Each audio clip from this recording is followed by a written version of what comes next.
சுடர் சீரியலில் நாளைக்கு வேறு லெவல் எபிசோடு வந்திருக்கு. நாளைக்கு வந்து சுடர் தான் தமிழ்ங்கிற ரகசியம் உடஞ்சிருச்சு. மிஸ் பண்ணாமல் ஃபுல் வீடியோ கேளுங்க. செம்ம பரபரப்பாக இருந்துச்சுன்னே சொல்லலாம். இந்த பக்கம் மனோகரி வந்து செம கடுப்பில் இருக்காங்க. என்னை விட அவள் எந்த தைரியத்தில் வந்து அவளை போய் வந்து ஏற்றுக்கிட்டானே. எழிலுக்கு 20 வருஷமாக எனக்கு பழக்கம் தெரியுமா. அவன் என்ன சாப்பிடுவான், என்ன ட்ரெஸ் போடுவான், எந்த நேரத்துக்கு என்ன யோசிப்பான், எல்லாம் எனக்கு தெரிஞ்சிருந்தும் அவன் வந்து என்னை விட்டுட்டு எப்படி வந்து இவளெல்லாம் போய் இவளை போய் ஒய்ஃபை ஏற்றுக்கிட்டு இருக்கானே. என்னால் ஏற்றுக்கவே முடியல அப்படின்னு சொல்லிட்டு அவங்க அப்பா கிட்ட சண்டை போட்டுட்டு கையில் அடிபட்டுருது. அதை வந்து அவங்க வந்து மருந்து போட்டு விட்றாங்க. ஏம்மா எழிலுக்கு அவளை தான் பிடிச்சிருக்குன்னா நீ வந்து வாழ்க்கையில் அடுத்த வேறு ஏதாவது பார்க்கணுமா. அப்பா வந்து சொல்லிகிட்டு இருக்காங்க, வேறு வேலை இருந்தால் பாருமா, மைண்டை டைவெர்ட் பண்ணிவிட்டு உனக்கு நல்ல மாப்பிள்ளையை பார்த்து கல்யாணம் பண்ணி வைக்க வந்து என்னோட பொறுப்பு அப்படின்னு சொல்கிறான். தயவு செஞ்சு நீங்கள் இங்கே என்னை போங்க, என்னை கொஞ்சம் நேரம் தனியாக விடுங்க அப்படின்னு சொல்கிறாங்க. டக்குன்னு ஃப்ளாஷ்பேக் முடிஞ்சதுக்கப்புறமேட்டுக்கு மனோகரி வந்து இந்துமதி ஃபோட்டோ முன்னாடி பேசுகிறாங்க.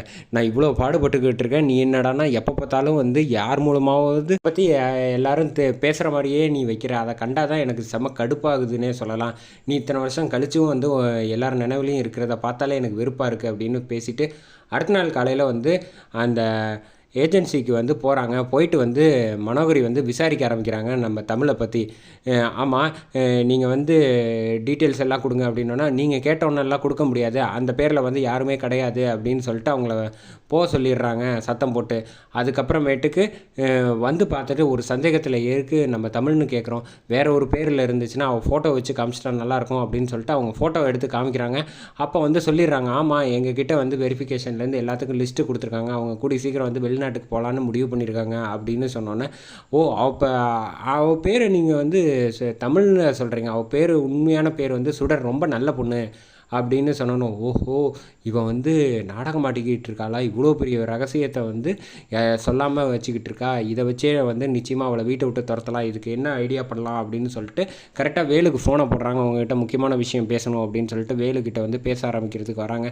ஆமாம், யார் நீங்கள் வந்து என்ன எதுக்கு பார்க்கணும் அப்படின்னு வேலு பற்றி டீட்டெயில்ஸ் எல்லாம் சொல்லிவிட்டு வந்து, நீ வந்து ஒரு பொண்ணை கல்யாணம் பண்ணிக்கணும்னு நினைக்கிற, அவள் பேர் வந்து சுடர் கரெக்டாக அப்படின்னா, ஆமாம் இதெல்லாம் உங்களுக்கு எப்படி தெரியும்னா, இப்போ அவள் வந்து தமிழை வந்து எழில் கூட வந்து வேலை பார்த்துட்டு இருக்கனால உன்னால் ஒன்றும் பண்ண முடியல அப்படின்னோன்னா, ஆமாம் அப்படின்னு சொல்லிட்டுக்க, ஒன்றும் பிரச்சனை இல்லை, நான் வந்து ஒரிஜினல் தமிழை வந்து நான் கண்டுபிடிச்சிட்டேன், அவன் முன்னாடி நிப்பாட்டிட்டேன், நிச்சயமாக டாக்டர் வந்து என்னை அனுப்பி விட்ருவார்ல எழில் சார் அப்படின்னோடனே, வாய்ப்பே இல்லை, அவள் வந்து உன்னை பார்த்தா இப்போ ஏற்கனவே அவன் வந்து உன்கிட்ட இருந்து அடித்து காப்பாற்றிருக்காப்புல, கேட்டால் வந்து நீ என்னை கல்யாணம் பண்ணிக்கணும்னு சொல்லுவேன், அதனால் வந்து நான் அங்கேருந்து இந்த மாதிரி இப்போ வேறு வழி இல்லாமல் இந்த ஊரில் எனக்கு வேறு யாரையும் தெரியாது, அதுக்காக ஒரு சந்தர்ப்பம் கிடச்சிச்சு போய் சொல்லிட்டேன்னு சொன்னால் அவன் மன்னிச்சிருவான், இப்படிலாம் சொன்னால் சரியாது, நான் ஒரு பிளான் சொல்கிறேன் அதுபடி செய்ய அப்படின்னு சொல்லிட்டு ஒரு திட்டம் போட்டு கொடுக்குறாங்க.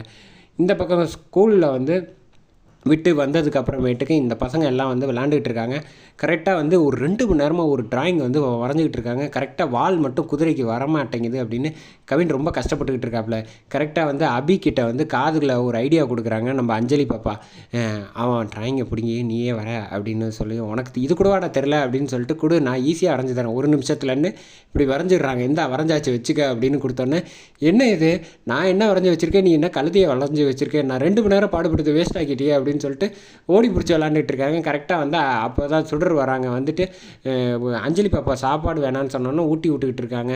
இந்த பக்கம் பாட்டி வந்து இவங்க தடுத்து நிப்பாட்டுறாங்க. பாட்டி நான் 2 மணி நேரம் கஷ்டப்பட்டு வரைஞ்சதை ஈஸியாக ஜஸ்ட் லைக் தட் வந்து இந்த மாதிரி காமெடி பண்ணிட்டா பாட்டி, என்ன பண்ணுறது, எனக்கு கோவம் வருது அப்படின்னோடனே கரெக்டாக வந்து எழில் கார் வந்தோடனே டப்புன்னு எல்லோரும் வந்து உட்காந்துடுறாங்க. ரூமில் உட்காந்து சத்தம் போடாமல் உட்காந்துருக்காங்க. அஞ்சலி சாப்பிட்டுட்டு இருக்கப்போ 10 நிமிஷம் லேட் ஆகி போச்சு, எல்லோரும் சாப்பிட்ருக்கணும்ல, ஏன் பஞ்சுவாலிட்டி இல்லையா அப்படின்னு கேட்டோன்னே, எல்லோரும் சாப்பிட்டாச்சு, அஞ்சலி பாப்பா மட்டும்தான் சாப்பிடாமல் இருந்துச்சு, அதுக்கும் வந்து தமிழ் வந்து ஊட்டி விட்டு சாப்பிட வச்சுட்டேன் அப்படின்னோடனே, சரி அப்படின்னு சொல்லிவிட்டு இவங்க சாப்பிட போ அப்படின்னு சொல்லிடுறாங்க. எழிலும் மனோகரியும் போய் சாப்பாடுக்கு உட்காடுறாங்க. அந்த சமயத்தில் தான் பாட்டிம்மா வந்து பேச ஆரம்பிக்கிறாங்க. இங்கே பார்த்தியா, முன்னாடிலாம் வந்து குழந்தைங்க வந்து அவ்வளோ கஷ்டப்பட்டு வருத்தப்பட்டுக்கிட்டு இருக்குங்க, ஆனால் இப்போ பாரு அவ்வளோ சந்தோஷமாக இருக்குது பாரு, கலகலன்னு சிரிப்பு சத்தம் கேட்குது, முன்னாடி இந்து எப்படி இருந்தாலும் அதே மாதிரியே பசங்க பழையபடி மாறிட்டாங்க அப்படின்னோடனே, நீங்கள் எதுக்கு தேவையில்லாமல் எழில்கிட்ட வந்து பேசி டிஸ்டர்ப் பண்ணுறீங்க, அவன் வந்து டயர்டாக இருக்க போகிறான் அப்படின்னோடனே, இன்னொன்று ஏன் அவசரப்படுற, குழந்தைங்கள பற்றி தெரிஞ்சுக்கிறதுல எனக்கு அவ்வளோ சந்தோஷம் இருக்குது அப்படின்னு சொல்லிட்டு நீங்கள் சொல்லுங்கம்மா அப்படின்னு சொன்னோன்னே, பார்த்தியா நம்ம எங்கே போய் தேடி கண்டுபிடிச்சாலும் தமிழ் மாதிரி ஒரு நல்ல பொண்ணை வந்து நம்மளால் கண்டே பிடிக்க முடியாது அப்படின்னு சொல்கிறாங்க. அஞ்சலிக்கு வந்து ஊட்டி விடுறத வந்து எழில் பார்த்து சந்தோஷப்பட்டுக்கிட்டு இருக்காங்க. இப்போ நான் கூட முக்கியம் இல்லைப்பா, ஆனால் தமிழ் இல்லாமல் வந்து இவங்க யாருமே இருக்க மாட்டாங்க தெரியுமா. இப்போல்லாம் முன்னாடி மாதிரி வந்து ஸ்கூலுக்கு டான்னு போகிறாங்க, எந்த பிரச்சனையும் கிடையாது, சந்தோஷமாக இருக்காங்க. எந்நேரமும் தமிழ் கூடவே தான் இருக்காங்க. தமிழ் இல்லாமல் இவங்களால இருக்கவே முடியாதுங்கிற லெவலுக்கு வந்துட்டாங்கப்பா அப்படின்னோடனே ரசித்து பார்த்துக்கிட்டு இருக்காப்புல நம்ம எழில். அந்த சமயத்தில் தான் கரெக்டாக வந்து மனோகரி வந்து ஓ இப்படியா விஷயம் அப்படின்னு சொல்லிட்டு மாடிக்கு குழந்தைங்களை அழைச்சிட்டு போகிறப்ப வந்து கரெக்டாக சுடர் ஒரு நிமிஷம் நில்லுமா அப்படின்னு சொல்கிறாங்க. அதிர்ச்சியாகி போய் வந்து திரும்பி பார்க்குறாங்க நம்ம தமிழ்.